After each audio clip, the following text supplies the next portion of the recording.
ñu àndal ci jàngatu bés bi ñu ngi lay nuyu Charles. di la fay di nuyu ñu fi nekk ak suñuy téléspectateurs yi.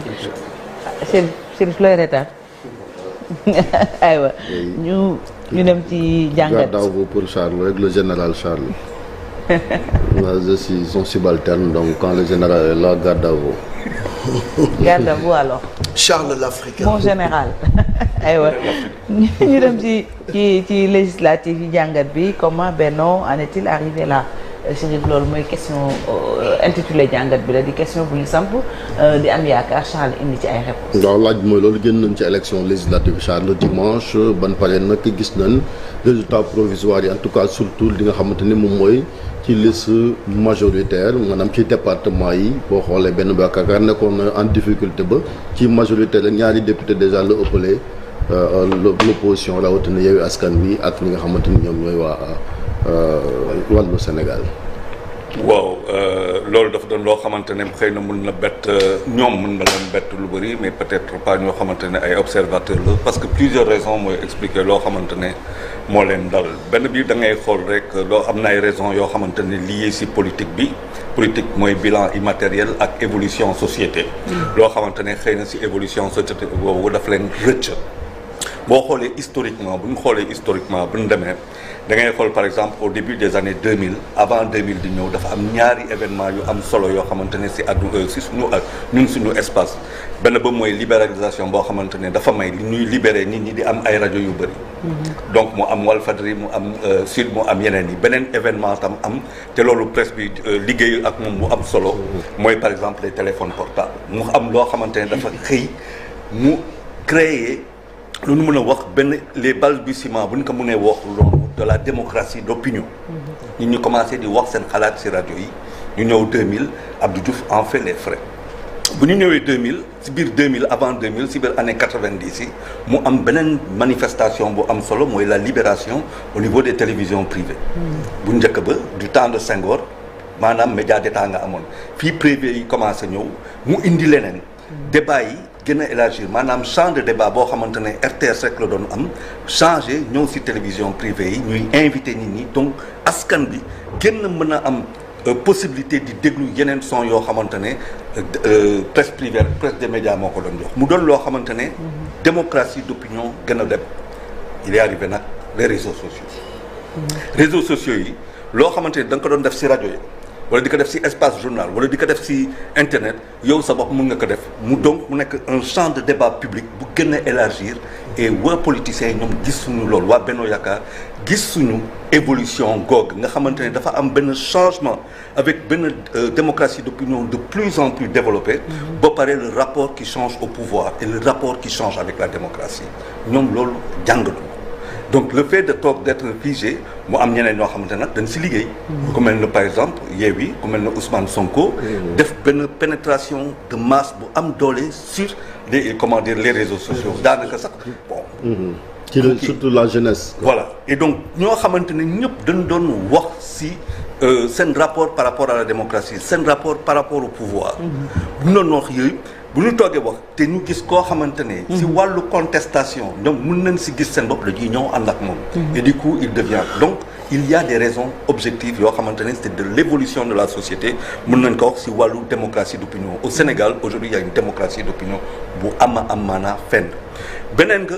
mooy que ci biir loolu à partir waxoon naa fi on ne va pas à l'Assemblée nationale pour être seulement député. on va à l'Assemblée nationale pour arracher lu mu tudd la majorité moo lay may ko gouverner. ñan ñoo dem assemblée nationale ci wàllu Yewwi ce sont des suppléants. te loolu laa leen fi waxoon mooy on ne va pas à l'assemblée nationale pour être député donc ñooñu amuñu woon une seule chance d'être député. suppléants ils le sont devenus. pourquoi parce que mécanisme bu ñu teg en place la mécanisme nag boo xamante ne da nga koy teg en place mécanisme boobu da nga koy teg ci kaw lu ñuy wax stratégie. ci biir stratégie mu am stratégie de communication. ci stratégie de communication boobu ñu jël législative ba ci wàllu élection campagne électorale bi ñu dëpp ko def ko pré-campagne présidentielle pour 2024. à partir de ce moment ñu indi lépp loo xamante ne dafay affaiblir Benno Bokk Yaakaar lan moo doon affaiblir Benno Bokk Yaakaar. mais le troisième mandat. dafa bokk parce que bu ñu demee si wàllu réalisation. wax dëgg yàlla am na loo xam ne def nañ ko mais sénégalais yi taxawuñu foofu rek loolu dafa doon loo xamante ne si sénégalais yi c'est normal parce que du ñuy fàtte que dafa am benn budget foo koy jël da nga koy jël si poche askan wi. ba pare nga dem jël ko si leneen mooy loo xamante ne da nga koy àbb bitim réew ba pare doomu askan wi ak setaat yi war ko fay si wàllu dette ak aide kii lu mu tudda loo xamante ne service de la dette. donc loolu taxul rek ñu mën la jox kàddu loolu taxul alors ñu dem si bilan immatériel et c'est là que le mal a commencé à se faire ñoom nag comme calculons-nous avec l'évolution de la société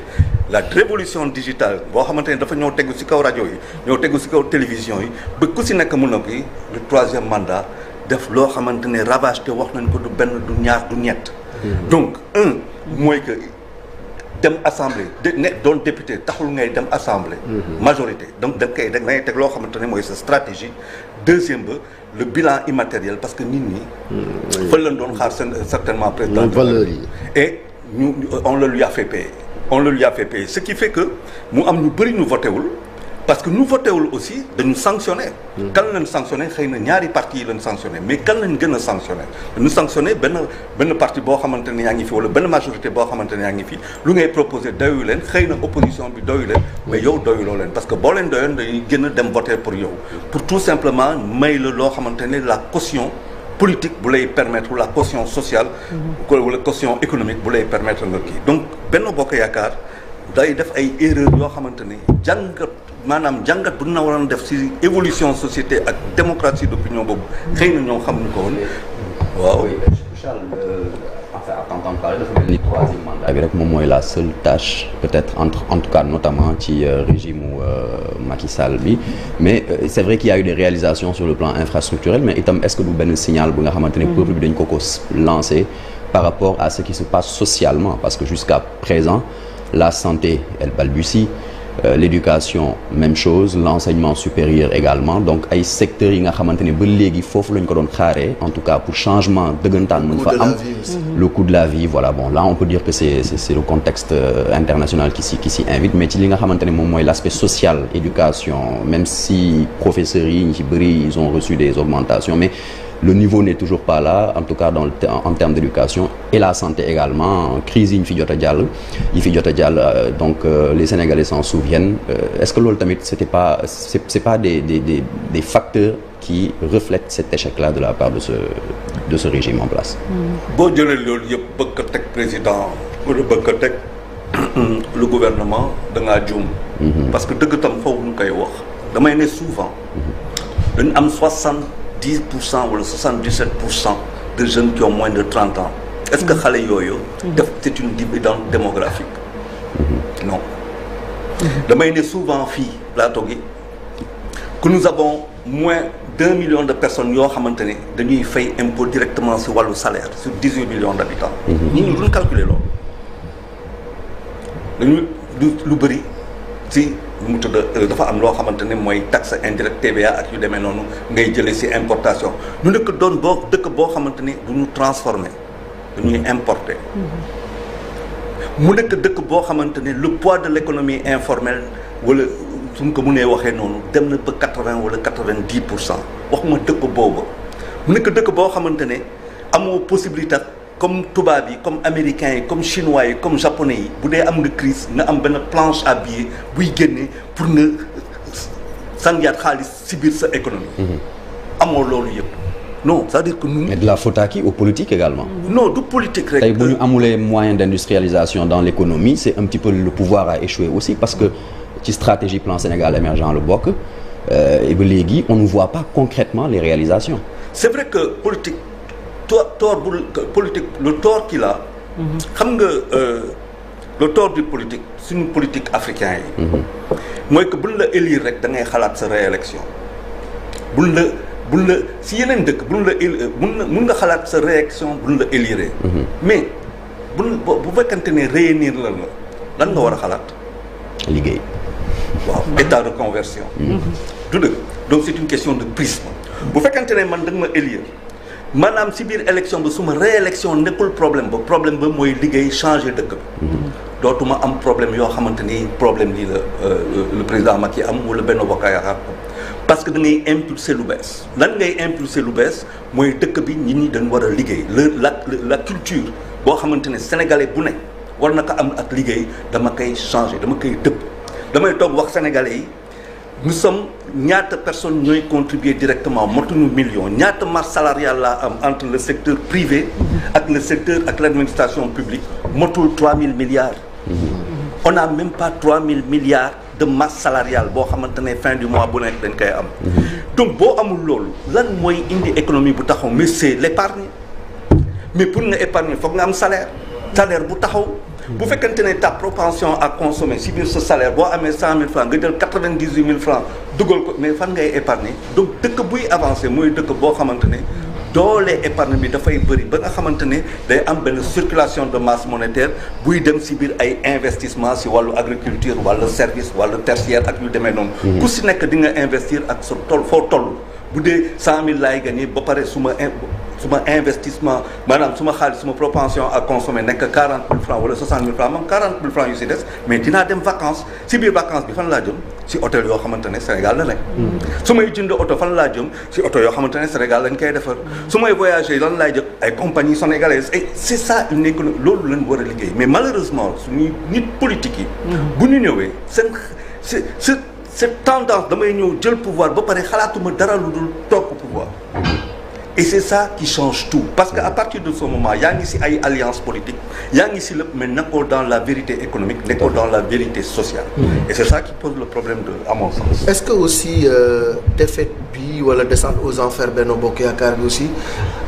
tey la montée en puissance de Ousmane Sonko ak ndaw yi gëm bi nga xam ne gëm nañu ko ak i tamit lu nga xam ne dañu jàpp ne acharnement la contre lui en voulant peut-être le détruire est-ce qu'ils n'en ont pas fait un monstre politique qui va peut-être les bouffer. mais Malick cette question dafa am solo trop. parce que dafa am lu grave lu xew Sénégal. lan moo xew. xam nga la justice elle est rendue pour le peuple. fii boo xoolee élection bi da ngay gis que la justice maanaam c'est le peuple qui l'a rendu. maanaam histoire de viol bu ñuy wax ni Sénégalais yi dañ ko jël teg ko fële gëmuñu ko. parce que y a pas que les hommes qui ont voté au Sénégal pour Yewwi jigéen ñi voté nañu aussi gëmuñu ko. alors ça veut dire vous imaginez que tey on est arrivé ci biir dëkk bi ñu teg fi loo xamante ne les Sénégalais ont décidé voter Yewwi et ci biir Yewwi mu am Ousmane Sonko ñu accusé ko de viol bu paree Sénégalais yi ne ñun fële ñuy teg affaire bi. et surtout qu'il n'était pas sur la liste. mais il a battu campagne. mais il a battu ouais, c'est ce que j'ai dit. Et il a qui est encore plus fort. Ça veut dire que il faut lire ça doublement. benn bi mooy ay suppléants. et kooku beneen affaire lay indi par rapport au conseil constitutionnel. qui se pose encore ça ça veut dire la gravité. élection yi ñu génn ñun ñaa ngi wax victoire et tout war nañ xool pàcc bu ne analyse pàcc bu ne pour xam ñun finalement qu'est-ce qu'on a fait de notre pays. ba nga xamante ne Sénégalais yi dañu dugg ci benn dynamique de défiance mais nag ak intelligence du génn ci biti sànni xeer du génn ci biti tot mais dañ lay xool droit dans les yeux la comme nii nga koy defee. ñun wala ñun luñ ko bëggee. du génn ci biti saaga yàq der wala nekk sur les réseaux sociaux di. yooyu sax gis nga lu ma gis nii yooyu sax day jeex. parce que adduna bi c'est vrai que réseaux sociaux dafa doon outil bu bees. nit ñi ñu bëri xamuñu ko première chose boo xamante ne épiderme da ngay toog di sàgg mais après nit ki di nga xam que lii rek taxoon di dundalu la leneen moo lay dundal donc on arrive à une fin de phénomène mooy que nit ñi faaw ñu commencer liggéey donc il faut espérer que nit ñoo xamante ne demain ñoom ñooy toog assemblée nationale war a équilibrer en tout cas le débat politique war a équilibrer un certain nombre de choses. ñu génnee ñu si loo xamante ne moom la ñuy dund affaire. est-ce que jàpp nga ne surtout yaa ngi wax comment Benno en est arrivé là mais ki ko jiite muy Macky Sall dina def lecture ba ca war parce que bi ñu génnee ci local yi gisoon na ni mbir maa ngay raam jëm ci nag ba parce que l'opposition avait contrôlé en tout cas collectivités locales yi gën a mag. mais ñoom boo doon wax en terme de calcul leen wax naan boo xoolee leen am ci collectivité territoriale moo ëpp et cetera bii tamit gis na ni score bi dafa gën a yaatu en tout cas ci ville yi gën a mag est-ce que dinañ ci def lecture ba ca war ngir joyante. et puis Chérif peut-être ba yokk ci rek ne bi élection locale yi jàllee lu bëri transhumé nañu dem ci Macky taxul mu am ndam am na ñoo xam ne sax. on s'attendait à un remaniement aussi. bon il a préféré laisser. politique président lu muy def comme politique. adduna bu mu koy dépassé yàgg na adduna dafa dépassé politique yi on n'est plus dans ça c'est-à-dire adduna boo xamante ne yaa ngi dans l'ère digitale mooy c'est un monde de verre ku si ne ñu ngi gis de l'autre côté du mur bu njëkk ba mur bi c'était opaque ay briques la léegi c'est des briques lu mu ay vitres la da ngay gis de l'autre côté mais loo mun a def loo xam ne ni duñ ko gis mënatul ne loo def gaa yi xam ko loo def gaa yi gis ko conseil yu mu yor conseil lu mu waroon def ak moom te mësuñu ko def dañuy xool ces politiques publiques yan impact la am sur le champ social ñu door a après xool yow sa image politique c'est ça d'abord les politiques publiques quels sont leurs impacts sur le plan social après nag ñu peaufiner l'image du président de la République Barack Obama ñoo tolloo bu muy jël pouvoir bu au bout de 2 ans 3 ans karaw yi weex tàll man c'est vrai que damay watu wax les cheveux doivent être tout blancs xoolal le président de la République ban image lay dégager est-ce que c'est l'image de quelqu'un qui est fatigué les cheveux sont tout noirs c'est-à-dire da ngay toog di xool stress su liggéey bi sax doo ko gis si moom et pourtant am na stress bu rëy parce que munoo yor 18 millions de Sénégalais comme ñun nga xamante ni da doy waar c'est-à-dire ambivalent lu dul deex def parce que démocratie kenn lu ñu ko jàngal dañ ko xam parce que nous sommes des gens totalement libres parce que dañu am benn démocratie d'opinion te mënoo kii donc dañu juum totalement ci politique bu ñuy def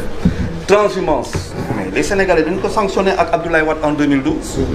yow nga bëgg ko indiaat nga fa nekk politique c'est de l'arithmétique non arithmétique rek non politique du arithmétique rek ce n'est pas vrai politique dafa am leneen loo xamante ne parce que nit ki du kuy lekk kuy naan seulement nit ki kuy xalaat la aussi nit ki am na revendication yu muy def am na liberté bu muy laaj. grande ville yi pourquoi ñu toujours en général pouvoir bi du ko mën a maîtriser comme la capitale comme Thiès comme Touba et cetera il y a beaucoup de grandes villes qui font de la résistance au parti au pouvoir lan nga mën a expliquer. waaw et Malick beneen problème bu rëy bu ñu war a jàngat lii la parce que dafa mel ne dañu bëgg a déchirer le tissu social pour am ñaari Sénégal le Sénégal de l'intérieur boo xamante ne waa béykat yi ñoo comprendre pouvoir ñu nekk ci biir dëkk yi wala nekk ci biir lu mu tudd capitale régionale yi Dakar wala diaspora nekk ay enfants sénégalais yu gâté mais dañu fàtte que quand même wax naa ko fii keroog c'est-à-dire ñu ciy jàngat ba parfois daf may xaw jaaxal dama nekk la diaspora en 2020 c'est 1500 près de 1500 milliards en termes de transfert maanaam ñoom ñooy liggéey foofu daan seen doole foofu téye xaalis bi di ko yónni fan lañ koy yónni benn ñu kan mooy ñëw Dakar bu ñuy toog keroog bu ñuy ñëw Dakar kan mooy liggéey ci Dakar la preuve tabaski bu amee dootoo gis kenn Dakar parce que nit ñi dëkkuñu Dakar pourtant ci élection yi ñëpp ñu ngi woon Dakar parce qu'ils n'ont pas jugé utile dellu seen gox pour dem voter ji maanaam la force de travail est sur 0,3 % de la superficie du Sénégal 554 kilomètres carrés et Dakar yi def force de travail bi ne fii léegi wax ma un instant comment yow mën nga indi xaalis sa kër di jox xaalis sa kër di téye sa kër yow nga joxe ndigal ci vote gars yi topp nu la boo bëggee créer déchirer tissu social bi mooy maanaam ñu yor xaalis bi sa kaw téye ko nekk yéen comme mënu leen voter ñun ngeen téye donc il faut faire attention Malick que l'intérêt déedéet yaa Sénégal benn la il y a des tendances xëy na moo te bu ñu xaaj sénégalais en termes de intérieur ak capital parce que boo ko defee da ngay déchirer le tissu social. Très bien merci beaucoup Charles jàngat bi leer na 8h43 léegi ñu dalal sunu invité.